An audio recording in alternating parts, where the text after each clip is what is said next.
অপতথ্য ছড়িয়ে দেশ অস্থিতিশীলের চেষ্টার অভিযোগ বিএনপির। লেভেল প্লেইং ফিল্ড ভঙ্গের শঙ্কা জামায়াতের। সনদ সইয়ের দিনই অনেক সূচনা মন্তব্য নাহিদের।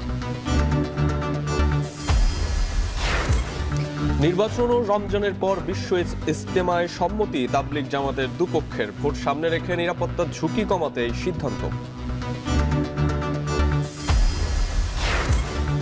মানবতা বিরোধী অপরাধে ইনু হানিফ সহ 5 জনের বিচার শুরুর নির্দেশ। গ্রেফতারি পরোয়ানা। জুলাইয়ে উস্কানি হত্যা পরিকল্পনার অভিযোগ। 5 দাবিতে ইবতেদায়ী শিক্ষকদের যমুনা অভিমুখে লং মার্চ শুরু। সিলেটে উন্নয়ন খাতে বৈষম্যের প্রতিবাদে চলছে গণ অবস্থান কর্মসূচি।